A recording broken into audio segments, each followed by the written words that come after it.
Hello, everyone. Thank you all for being here today. We have a bit of Bollywood here in New York City. Yes, big round of applause. Today's guest requires no introduction.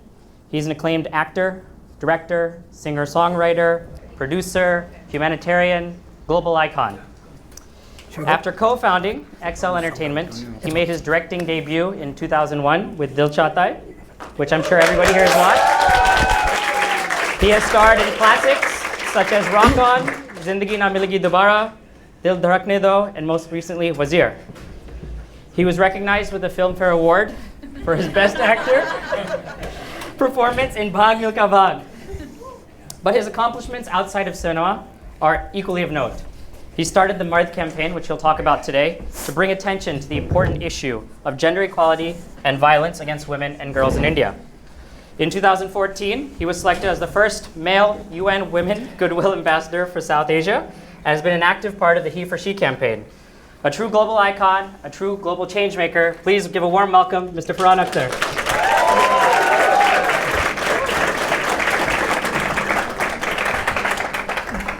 So Farhan, welcome to Google. Thank you very much.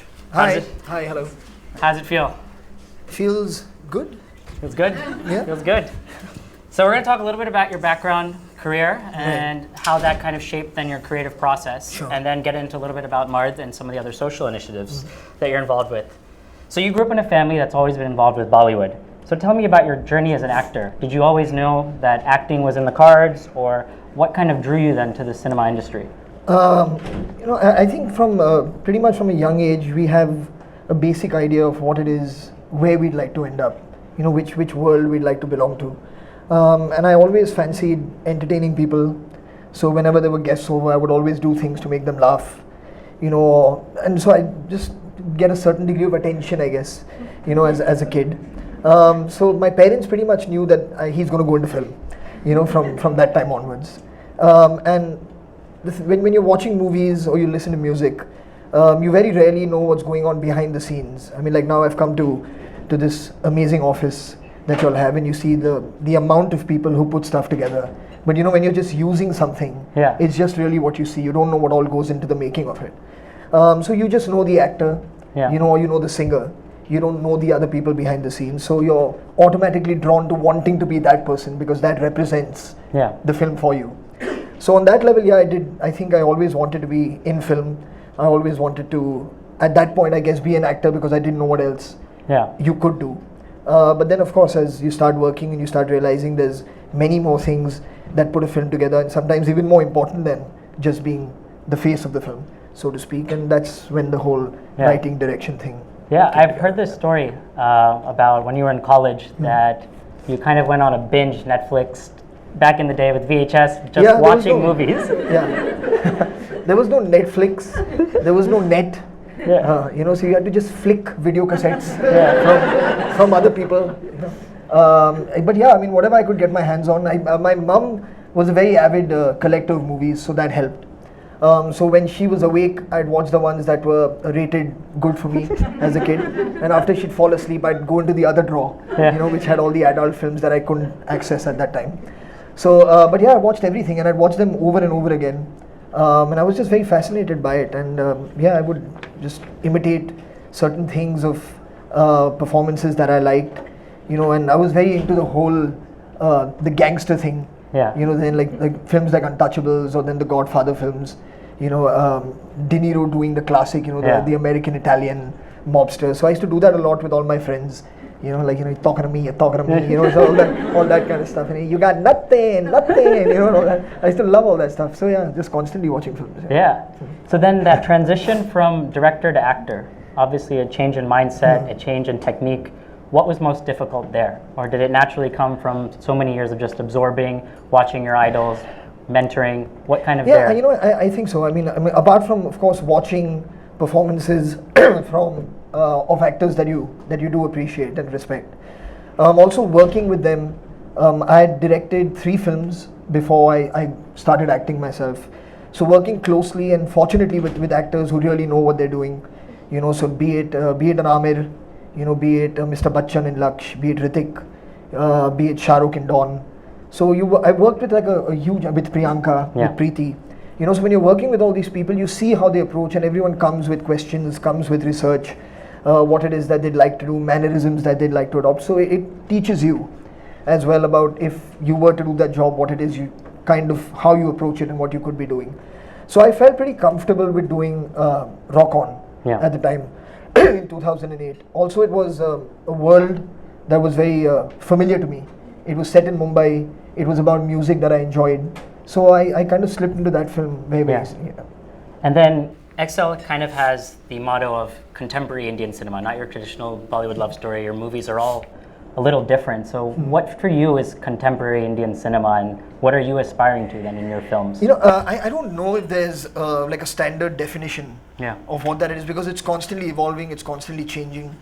And I think the important thing, if you want to make contemporary film, I think is just to keep your ear on the ground. And kind of get a sense of what's going on. Every year there are films that come out that kind of redefine, storytelling in the Indian film milieu.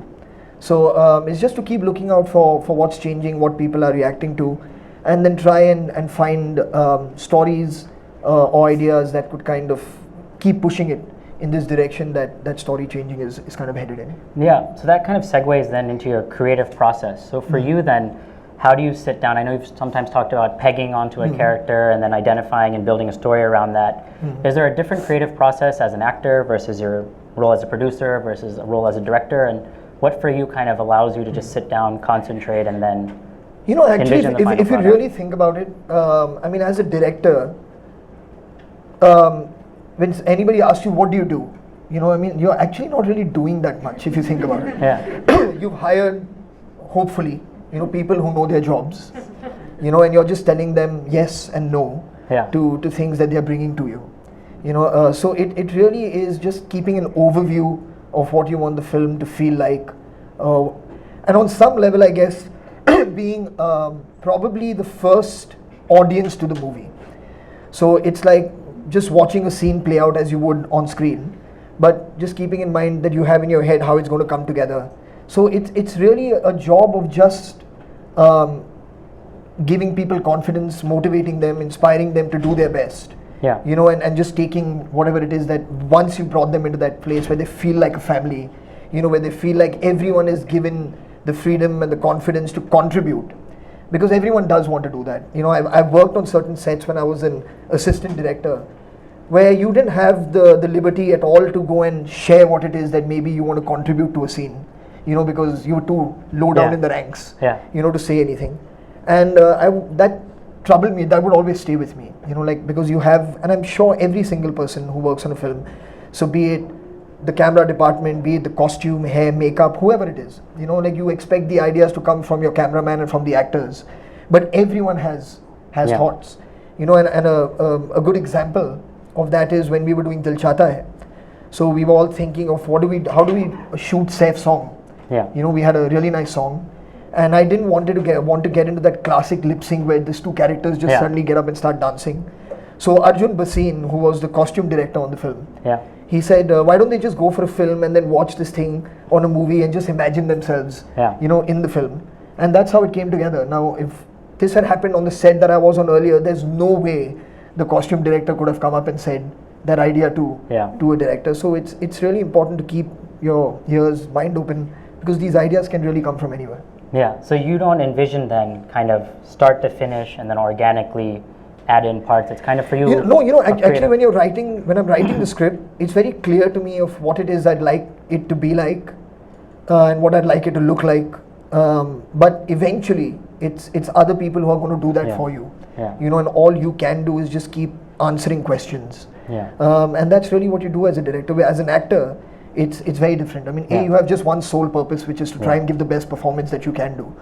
And be as clear in your head as to what it is the director has, and the writer, who's the unsung hero, I think, of every single piece of content ever created. I think the unsung hero is the writer. So what it is that they are trying to create, what was it about this character that was so exciting for them, that even if it's a small part and not the lead role, that has stayed in the script, and why is this character important?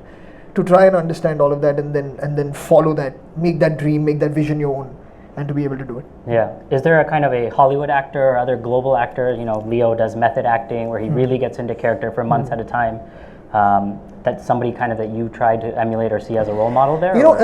I don't think emulation is the right word. I think you do get inspired by watching great work, for sure. I mean, so be it Leonardo DiCaprio, be it Christian Bale. Yeah. And I mean, for me, I grew up watching De Niro, and he was very inspirational to me to want to be in film and of course even act, I guess. So I had the great fortune of meeting him on 2 occasions now. Yeah. And that's the only time I found myself completely speechless, and I don't know what to say. And I'm not from a traditional family at all. Yeah. So we were never in this culture of, peri ponaji and all that stuff. We never did all that. But he was the only guy that I told myself if I ever meet, I'm going to touch his feet. So he was pretty shocked because I saw him and I was like, Hare. Yeah, so it was awesome. Nice to meet him. Yeah, like you said, your family, you have a very special relationship with your sister. Do you ever find that there's a friendly sibling rivalry or competition between the two of you, or how do you guys continue to push each other for such great work? I just lock her in the cupboard when it gets slowly. She's pretty small, so it's easy to lift her up and just keep her there for a bit till she comes out and tells me I'm the best again. So till then, and then we slip her meals under the door and she stays there for a couple of days. I don't know if you've ever met her. If she hears me saying this, I'm dead. So it's okay. This is going on YouTube now. No, So nobody will know. Right. There's no rivalry. There isn't. I mean, we have a relationship and a bond that's kind of way beyond that. Yeah. And we've been working. She was the first AD on Dil Chahta Hai. Yeah. And I worked with her, and then the executive producer on Lakshya. Yeah. And then we've been collaborating on her films from Luck by Chance. Yeah. So we work as a team. It doesn't really feel like we're trying to outdo each other at all. Never happens. Yeah. So what for you has been kind of the most satisfying and challenging film? Commercial success aside, for you, what are you most proud of? Well, I think as a director, Lakshya was probably the one that I feel most proud of. It was not, apart from the fact that it wasn't an easy film to make, it took me to a world which I wasn't familiar with. And somehow it's easier to bring yourself there as an actor. Yeah. Because the director's already giving you so much that you can work with, and the script gives you a lot that you can work with. Like, for example, in the Milkha film, there was so much to take from it, and then push yourself. But to create that world and to translate it and get everyone to understand it the way you want to present it to the audience, Lakshya was a difficult one to do. But I feel the way that film came together, the way the army reacted and responded to the film when they saw it, that made me feel really good about it. Yeah. So Marth, right. Men Against Rape and Discrimination. So tell us in a little bit of your own words, what was your vision for the organization? How did it come about? What it means to you, and how outside of cinema there, the 4-part question is why it's so important. It's something as an emotion or as an emotional response to wanting to do something about, I guess, just the mounting violence against women. It was impossible to read a newspaper or watch the news where you weren't subjected to something really horrific going on in some part of the country and the world, I guess. Where the sheer brutality of certain crimes, it just shocks you. Yeah. And it's, you feel angry, you feel helpless. There's a lot of venting that happens with your friends in the room. We must do something, and then you wake up the next day and you get back to work. Yeah. So it just came to a point. There were a couple of incidents that happened back to back over a period of about 3 or 4 days. There was this woman who was molested in Guwahati, and somebody recorded it and put it out on the internet, which was horrific. Then there was followed by what happened in Delhi. Then it was followed by what happened to a 5-year-old who was kidnapped and abused by her neighbor. So there was just so many things that happened, and it was just a feeling of like something has to be done. And you can't just go onto Twitter and say deeply anguished, or there has to be something more. And also I feel that where we are and what we do, we are so dependent on the love and support of these people. You know, I mean, if it's not for them, coming and watching your work, or buying your music, or you know, I mean, you don't have a job. Yeah. You know, so it's somehow important to, in an organic way, and not having to force it because it has to come from inside. But when you do have that feeling, you know, to like kind of do something where you can make them understand that it's everyone's problem, you know, and you're not isolated from it. You don't live a kind of an insular life where these kind of problems don't affect you, or your family, or what you feel about their safety. So it was all these things that came together. And there were a lot of people already doing a lot of stuff in rehabilitation of survivors of rape, of domestic abuse, you know, of female trafficking. There were already many people doing that. But there was very little going on, at least from what I could gather, in terms of reaching out to men and getting them to start understanding that it's important for us to start thinking about what we can do. You know, because more often than not, the perpetrators of these crimes, of course, are men. More often than not. You know, so to somehow catch men, young men, boys, at an age where they're about to create this concept in their head of what it is like to be a man. You know, and the responsibility that needs to come with that definition of it. Because we take from pop culture, from just social culture, you know, we take impulses and reference points from there of what to base it on. You know, what to base it on. Because nobody goes and asks their parents, you know, like, Mummy, am I a man now? You know, that doesn't happen. She's like, beta, ye sawal pooch rahe ho to bahut time baki hai. You know, if you're asking that question only. So you just base it on what you see. So if we can somehow create better reference points, you know, certain kind of values that we can maybe feel like, let me create these as a blueprint or a benchmark that I can use, that if I behave like this, then maybe that's a good thing to base my concept of masculinity on. So that's really where it came from. And yeah, we just started going into colleges and schools. And Anurag, who's right here, you know, I spoke with him. So, and I didn't want to go and give lectures in colleges, because I mean, students just switch off. You know, they're not interested after like 5 minutes, as fortunately you all seem to be. Right. So he was like, let's go and do some music. You know, maybe we'll go to music, because it changes the mood that a person is in. And then through that, maybe just talk about the initiative, share the poem. We've got a song that we've done. You know, let's share all of that with them. So it'll be an enjoyable evening for them. And when you've had fun, you always remember things that happened that night. So that's really how it started. So now it's been over 3 years.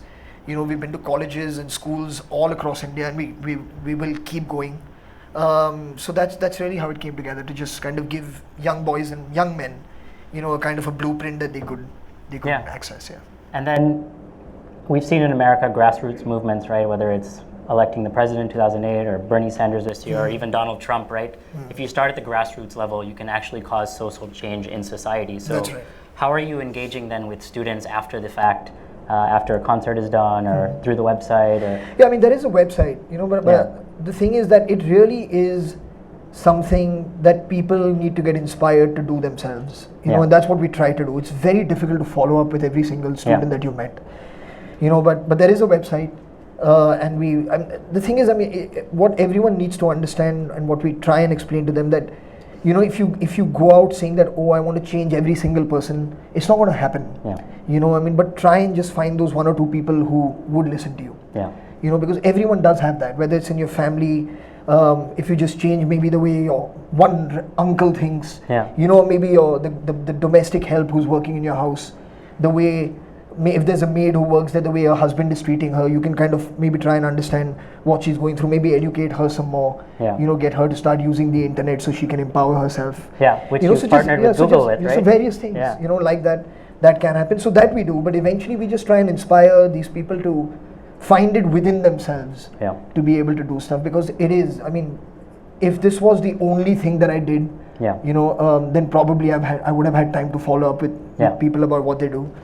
But it's many other things, you know, like with my job, with the music, with film, and also now through film. So be it in Dil Dhadakne Do, where we've tried to get a certain idea of Yeah. Mard into it in one of the scenes. Yeah. You know, where Rahul Bose, Priyanka, and myself are talking. Yeah. There's a similar thing that we are putting Mard-related song now into Rock On 2 as well. Yeah. So film is a good vehicle for it because Yeah. it really goes everywhere. You know, so that's really, we just keep putting out content and hoping that people just get inspired by it. Yeah. So for you, what do you see then as the biggest obstacle? Obviously, some of these are very deep-rooted sentiment and issues in India, across the world more broadly, around rape, discrimination. It's, like you said, you can pull it apart, come out and look at it from the cinema lens, from concerts, Right. but technology can enable it. Like I was mentioning before, helping women get online, you've partnered with Google. What do you see then as the biggest obstacle then from you? Yeah, I think the biggest challenge really, I think because also where the world's going through an interesting time, I feel. You know, there's an entire generation or couple of generations now that really aren't interested in the way things used to be. Yeah. You know, and I think that's where the tension lies. Yeah. You know, is people saying that I don't want to follow those old rules Yeah. that have been around for centuries, you know, dictated either by local tradition, local customs and culture, or by religion. You know, there are people who don't want that. And the minute people are trying to step away from that, and especially when it comes to women, who have very clear-cut designated roles when it comes to the traditional structure in patriarchy. Almost every single religious book has certain guidelines for what women should and should not do. So when you're trying to move away from that, there is tension, and there are people who want to, of course, because the majority still exists within that aspect of life right now, and it's a power struggle. Yeah. You know, and more often than not, in any power struggle, the people who suffer the most are considered the weakest. The weakest victims who can't fight back, who don't have a voice, whose rights are less, you know, whose voice can be subdued, who physically aren't as strong. Yeah. So you'll always see it manifesting there. So be it women, be it the LGBT community, you know, be it even like in caste in certain places or race, you know, it's the same thing that goes on everywhere. So it's like a power struggle till the balance eventually finds itself. Yeah. So it's just up to us to try and accelerate that movement, you know, as much as we possibly can, so we arrive there faster. So it's a process. Yeah. You've partnered with Priyanka, Ranveer, Anushka, Sachin, celebrities all across India. Yeah. You talked, people look at their role models, they look at pop culture as their reference point. So for you, how do you see that celebrity status as kind of impacting or being the role model for change? You know, I mean, eventually everyone has someone that they look up to, you know, or someone that they inspire outside, of course, their family and their parents, like in this pop culture or sporting culture space. Everyone has one, you know, so and those people, I mean, even if you don't realize it, I think because you are a public figure, I think there is a certain degree of responsibility, I feel, that should come with it, you know, because there's so many people who get affected by what you do. You know, or get inspired or then let down, you know, by things that happen. And when you see that happening all the time, you know, so if somehow you can be aware of it, you can't force someone to be that way. Eventually it's completely their choice whether what they want to be remembered as, you know, and for. But if you can, you know, somehow find that within you and somehow find a way to inspire people to be, I don't know, to be more positive about any aspect of their life. I think that's it's a good thing to try and do. Yeah. I mentioned before, obviously UN Goodwill Ambassador, taking Mardhan now to the next international and global level, working with He for She. What other kind of international movements or organizations are you hoping to partner with through Mardh, or how will your work with the UN hopefully take this message to a more global level and hopefully bring change even here in the US, where some of the same sentiments are held? We will see. I mean, there's constantly something going on. And our emphasis really has been on content creation. I mean, that's really what we said we want to do. We want to create music. We're now going to get into creating short films. You know, and then hopefully, and like I said, bringing things into feature films as and when it's possible. To bring stuff in. Hopefully, get into doing some kind of art as well. You know, with it. But that's really the area that I want to focus on. You know, and then everything that comes with it, any kind of associations and collaborations that can happen on that front. You know, we're always open to. Always open. Great. We're going to open it up to audience questions as well if people want to start queuing up. You mentioned in Rock On 2 that there's another song coming that also has Mardh. Can you talk a little bit more about kind of what we can expect there, or know you can't disclose too much information now, but what there is going to, what can we expect there in terms of Mard and this campaign? Well, it's a song that really talks about, it's really like a call to action for women to like just kind of rise up, and that this is their time, and you know, I mean, we're all together, we're all going to fight for your rights, you know, so it's that kind of a song. So yeah, it's called Jago, is what the song is called. And it's as much a call to, of course, to the establishment or to the patriarchy that it's time to wake up and realize that things are not going to be the same anymore. And I know you just finished the US tour as well. Did you find the message resonated as well here in the US, or what most surprised you about audiences here when you're carrying the Mard message? I just like the fact, I mean, like, you know, when you go, like, there's all these seats out front, and everyone comes in, and I don't know what they're expecting this concert to be. You know? So we had to just keep telling them, you know, like, I'm sure many people have come here and performed before, but this is not that kind of concert. So please get ready to stand up, dance, jump. And it was great because they all got up and they all had a fantastic time. And I'm really glad that they all want us to come back and do some more music. So we'll come back soon. Great. And maybe we should do a performance here the next time. Yes, I'm sure the audience would love that. There you go. We'll do a little unplugged set right in this room. Hey Farhan, I'm Shweta. Thank you for joining us. A big fan of your work and Zoya's as well, and of course Javed Akhtar. So when you were speaking about Mard, I love the idea. It's great. But you spoke about how we are inspired by Bollywood, and let's face it, some of the item numbers are just atrocious. And I have a soon-to-be 4-year-old, and she's listening to songs like "Main tangri murgi hu yaar ghatka le mujhe alcohol se," and this is Kareena Kapoor, right, dancing to this. How do we start changing Bollywood and the way we think about women in music and what we see on TV? Right. I think firstly you should either change the channel. The problem is it's also the songs that you listen to, right? Because she's dancing somewhere. But in all honesty, and I don't mean this with any disrespect whatsoever, but there is a parental responsibility as well. You know, so I mean, the fact is, what your child watches and what your child listens to, I mean, you have to be aware of it. It will be impossible for me to tell anyone, you know, don't make this song or don't put this song in your film. It won't be possible. Hopefully they'll realize that when people stop listening to it, when people stop downloading it, when they realize that there's not enough people buying this song anymore, you know, so how do they'll we stop influence making it. that? Because I mean, sitting over here is hard for us to do that, and trust me, I changed the channel. She doesn't get to listen to this stuff, but when you're out and you know, every movie has some item number. Most of them. How do we, like, are you speaking to people in Bollywood and trying to influence change there as well? You know, I mean, we've had conversations about this, but it really is very difficult because you're in an artistic environment, you're in a creative field, and it's the minute you're going to get into censoring someone and telling them you cannot do this, it opens up too many doors of then other people telling you what you can and cannot do. You know, so it becomes a problem. But what we do try is, in our own films, we try our best not to do it. You know, so that, I mean, if whoever can say, okay, a film can work without having a song like this, that's really, and there are enough directors. I mean, there are many other people. So be it Rakesh Mehra, be it Ashutosh Govarekar, you know, a lot of people who are directing. That came out recently. Yeah, absolutely. You know, so I mean, they don't really enjoy putting songs like that in their film, and some of them, there are some people who do. But I really feel, I mean, that is something for the audience to reject. To say no to, and they have to reject it. I mean, unless they don't reject it, there will always be people making that stuff. If somebody is buying, somebody will sell. Well, hopefully the boys are speaking to grow up and reject it, and then we won't have to. Essentially. Thank you.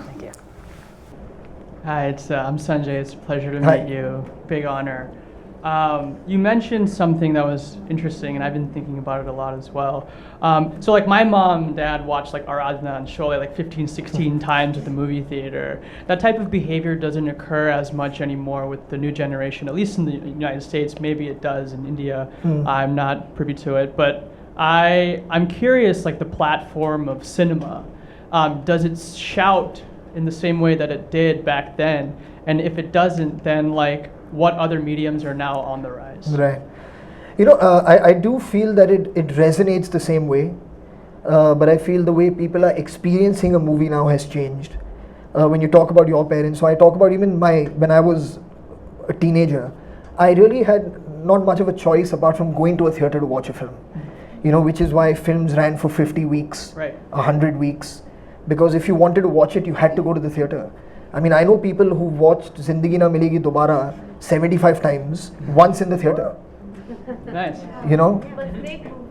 Thank you. But I would much Great, rather they really went good 75 movie. times to a theatre and saw it. Yeah. So then they're like, but I bought a ticket once and now I watch it on my computer. And I'm like, okay, what fun. Right. So I mean, people do watch it, and when films, there are certain films, that resonate with people, they stay with people, the message of that movie stays with people, the entertainment of certain films stays with people. So that experience in terms of what a person is feeling is exactly the same, but it's just how they're doing it, I think, has changed And from a tremendously. financial perspective, like the margin on a ticket sale in a movie theater is much higher than that of like digital. I mean, unfortunately, they've still not cracked this whole penalty for piracy in India just yet. Yeah. So I mean, the day your film releases, you can find pirated DVDs and VCDs of it being sold on the streets, and that's where it really, really hurts. Yeah. And they did a little bit of a study about maybe about 10 years ago, where they really tried to see if they could control it for like the opening weekend of a film, and the difference of business was almost anywhere between 40 to 60% of a weekend is lost on piracy. So I mean, I don't know why people aren't doing more to try and control it, actually, to be honest. Reducing the price of the tickets may help. Sorry? Yeah, reducing the price of the theatre tickets. I'm sure it would. I'm sure it would. That's also an ongoing battle, because the producers don't decide the price of a ticket.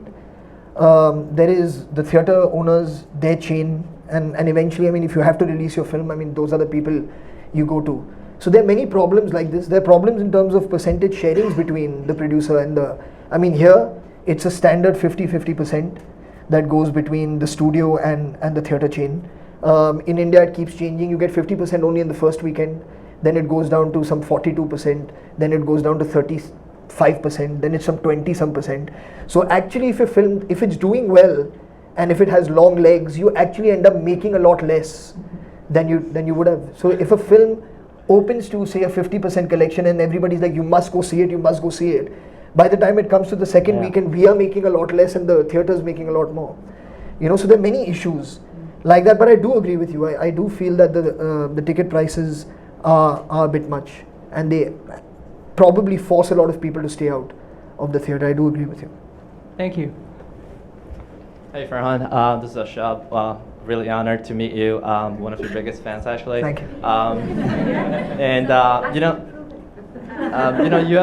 You've been directing movies, acting, singing.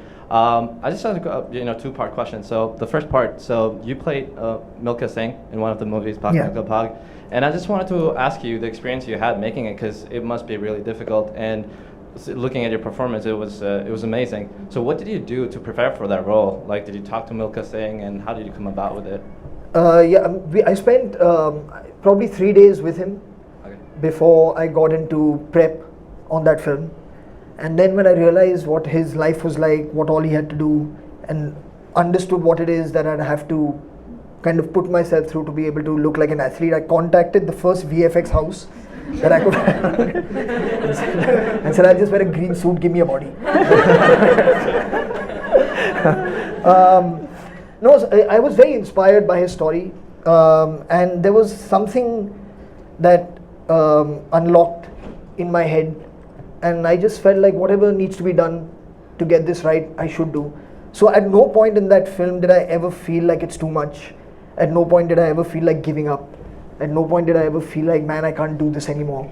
That feeling just never ever came. No matter what we were doing, like I was running around like a lunatic in Ladakh, running up hills and coming down, or we shot all the races in Delhi in the summertime, because that's the only time you can get the stadiums, because nobody goes there. You have to be mental to go there. It's like 45, 46 degrees. Right. But we could only shoot at that time because that's when the stadiums were empty. So to run around there for we were there 24 days straight shooting races, but none of it mattered because I was just possessed by his story. I think that's really what happened. Okay. And how it came together, I don't know.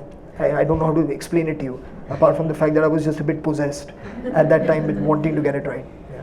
All right, my second question. So, you first directed your first movie, which was Dil Chahta Hai, which was, set a benchmark in Indian movies for the whole generation. For example, my generation from the 90s.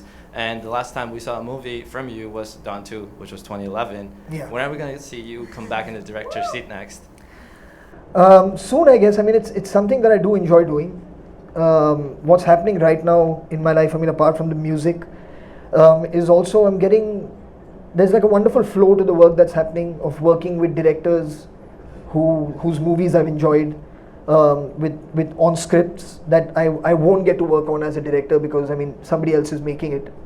So it's nice also to be a part of another person's vision, right. And I feel when I don't get inspired by what's happening within the acting work that's being offered to me, I'll just go back and start directing again. So are you hinting you're gonna make Dawn 3 soon? Oh, was that the That was the subliminal question. the secret question? Like, can you please tell me? Please ask me straight. Well, when I run out of acting work, I'll let you know. Thank you so much for coming here. Thank you, man. Thank you. Hi, Farhan. Hi. This is Niharika. Hi. And so thank you so much actually for taking the time to be here today. Yes, you're most welcome. My question was, you mentioned that you're actually going to colleges and talking to kids and enlightening them about the entire he for she kind of a situation. But in my experience, what's really happening is there's a certain perception formed between 10 to 15 years itself when the kids are that young. And like somebody already mentioned, thanks to the songs that come out, thanks to so many Bollywood movies that are there, and generally because probably less parental guidance, there's already a certain perception by the time they come to college. So do you think that maybe we need to focus more on schools and that, age kids? Would that have a bigger impact? And I don't know, I was just wondering if you're already doing that. And it probably would, and I think, but it would have to come then in the form of the education that they're receiving already. Maybe, like stories that kids are taught at a young age, if they can focus on not but in a lot of these government schools, they don't have the privilege to that. So a lot of Indian schools which are not private essentially may not have the same privilege, right? If you go to a lot of public schools, you don't have that kind of education. So maybe right. you going there and actually having these kind of songs at that right. age would actually have right. a bigger impact and actually have a more cultural change in that generation, so to say, so that they actually start looking at it differently. vis-a-vis actually probably doing it at a bigger at an elder age. I'm just thinking out loud. Yeah, I mean, by the time we are talking to kids who are actually 15, 16, because that's when they kind of get into college. So that's when we more often than not end up engaging with them. But there's also a lot of stuff going on in schools. I mean, even government-run programs that are going on in schools. There's the whole that Beti Padhao, Beti Bachao Andolan that's happening. That's created its own that affects the syllabus to a certain extent in terms of what all is being taught. So these things are going on, and of course, I mean, at the end of the day, we are people who have, wherever we invited, we go. It's that kind of a thing. But I would imagine in school and from a young age, I think what you teach kids would be important in the form of storytelling. I think that would work very, very effectively. If there was storytelling, there was a book that had come out a little while ago, which was it was like fairy tales, but now they're politically correct. Where it was quite interesting. Where Goldilocks saves the wolf from the hunter. Things like that. So it teaches you like different kinds. It's not always a damsel in distress and some prince, needs to come and save her. So those kind of stories where you create girl heroes and women heroes, for children. So it's not always the one who needs to be rescued or the one who's weaker. I think that would really, really help if that could come into school at a really young age. Short stories that you're mentioning, your shorter videos. Sorry? The shorter videos that you were mentioning that you're doing right now, the short films. Yeah, what we are doing with the short films right now is that we are creating, we are focusing on female icons, and we are kind of wanting to reverse that philosophy that exists of behind every successful man there is a woman. You know, we want to change that to beside every successful woman, there's also a man. You know, so that's what we want to do, and talk about the men in the lives of successful women and the part that they play. So men also feel good about that kind of contribution. I don't always have to be the one who's the hero and the star in the family. So even if my wife is, or my sister is, or my daughter is, there's a lot of pride, you know, and a lot of joy and a lot of success even for me within that happening. So let me maybe help them achieve their dreams and not, you know, be the one that has to do it because I'm the man in the family. So that's what we're focusing on right now. Thank you. Yeah, please. Hi Farhan, I wanted to thank you as well with everyone here for coming. Right. So my question is more so what you personally want to see from an institution like Google to help prevent the violence against women. And specifically, I know you're the UN ambassador for women in South Asia. Do you work at all for Pakistan? So personally, I'm half Pakistani, half Indian, and I'm going to be working on YouTube in Pakistan in the coming months. So I'm just curious what you personally want to see from the South Asian region, including Pakistan and India. From What would I Google. like to see? Yeah, what do you personally think that we as an institution should do to prevent the violence against women and What can anything Google do, that we basically? can do? Wow, you know, it's a very difficult question to answer because culturally there's so many problems wherever you go. Yeah. You know, each place has its own issues.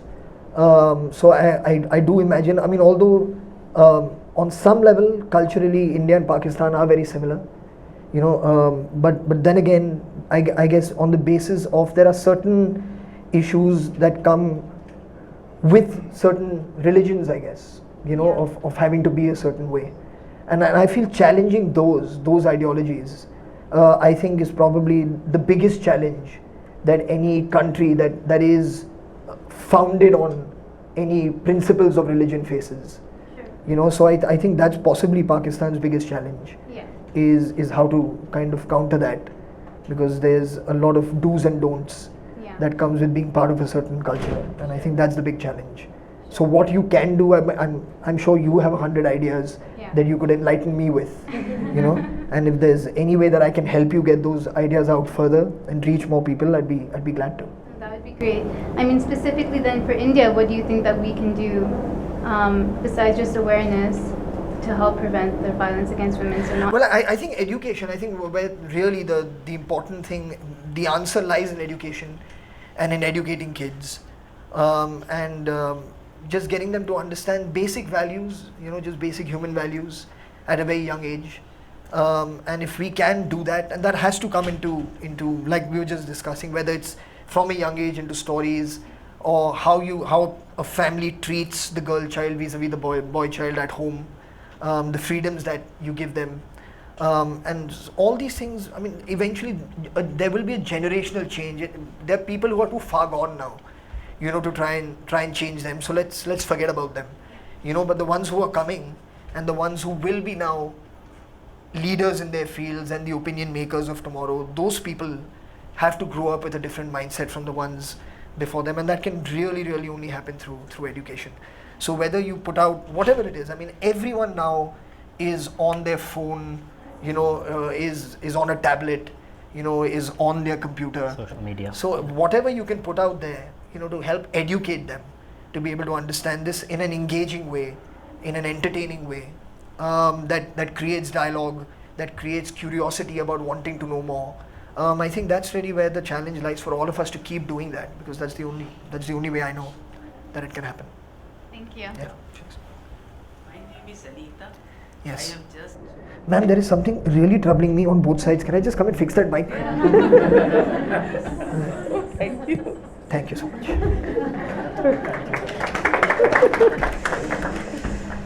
I am. My ये name is everyone के लिए Anita. आंखें बोल रही थी सबकी, the mic was- नजरों में बातें मैं हो। जस्ट अभी एजुकेशन से ही रिटायर हुई हूँ।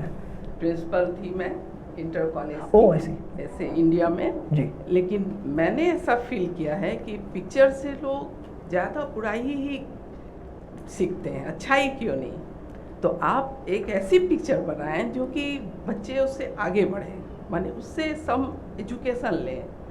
जैसे पिक्चर देखा तो अच्छाई को न लेकर बुराई लेते हैं, ऐसा क्यों होता है? नहीं, क्योंकि ज़्यादातर it's easier to adopt something that's bad for you.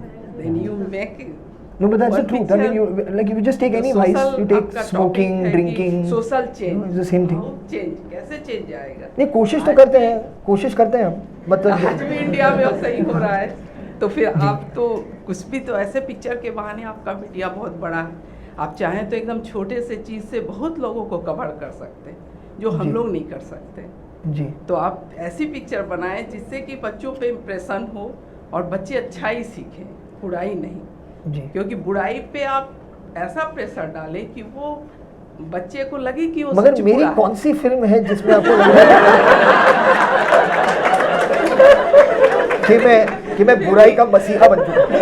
बनाइए क्योंकि आपने टॉपिक क्यों रखा है सोशल चेंज। जी जी। तो आप सोशल चेंज करना चाहते नहीं, मगर मेरी कौन सी फिल्म आपको लगी जिसमें मैं बुराई फैला रहा हूँ? ये मैं जानना चाहूँ। मैं कह रही हूँ कि आप अभी बनाए हैं, ऐसे तो हम लोग मैं तो बहुत कम ही पिक्चर देखती थी। और अब कब पिक्चरें भी देखती हूँ? मैं वो माइक ऊपर करने वाला था। असली बात ये है, मैं इसलिए कम पिक्चर देखती थी पहले, अब देखती हूँ क्योंकि मैं प्रिंसिपल थी और अगर स्टूडेंट वहाँ मिल जाते थे तो हम लोग को ऑकवर्ड लगता था। कि पकड़े गए बुरी फिल्म देखते हुए। अब देखती हूँ, अब रिटायर हूँ, मेरा लड़का है यहाँ रहता है, इसी में गूगल में काम करता है। जी। Last audience question. So hi, this is Antra. Here, put the mic down. So my name is Antra. I'm great fan of yours. So you have played multiple roles in movie, but which one is the one that is like closest to your heart? Be an actor, singer, director, producer. So I guess no, but yeah. It's and now impossible. I can't. I don't know how to answer that question. I really don't. So I've been asked this question since the last 8 years. I still don't have an answer for it. It keeps changing also, in all honesty. But eventually at the end of it all, it's all about engaging with people. It's all about entertaining people and hopefully getting them to do good things. So it's very difficult to say which one above the other. I enjoy all of it.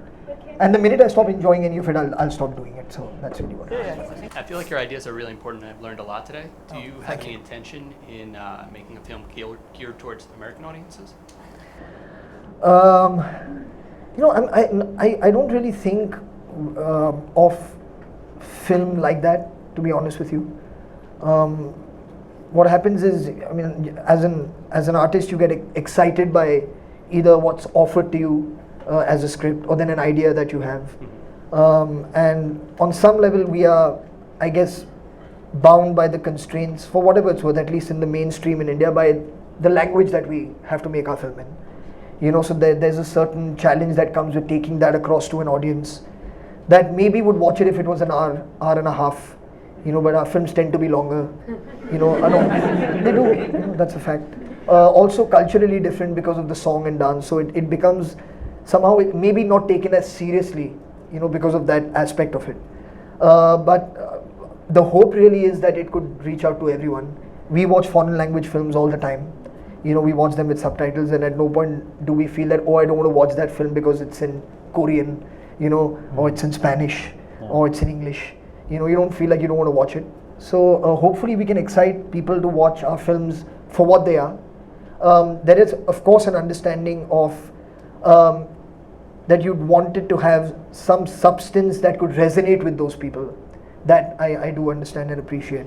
But I feel that films, like a film like Zindagi Na Milegi Dobara, for example, I feel that if marketed correctly to a viewer that does not speak Hindi, it would affect them. It would influence them or make them, they'd enjoy that film.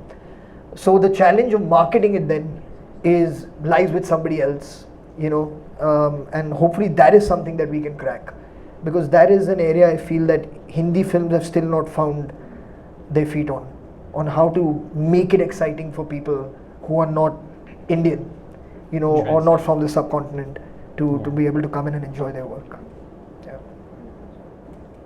Great.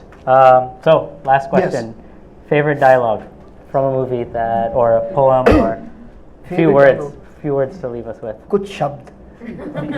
So I guess I'll leave you all with maybe the Mard poem, Mard poem, since yeah. we were here about that. So this is what we really go around, and when we talk about a blueprint for the new man is yeah.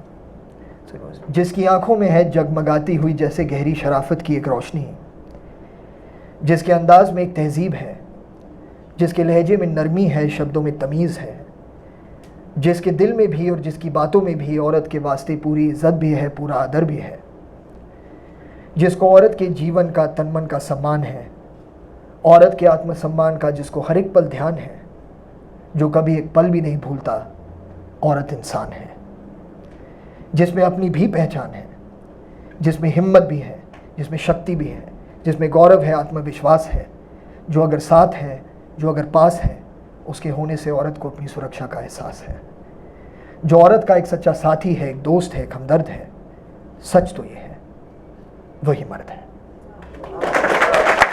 Ladies and gentlemen, Mr. Farhan Akhtar. Thank you very much.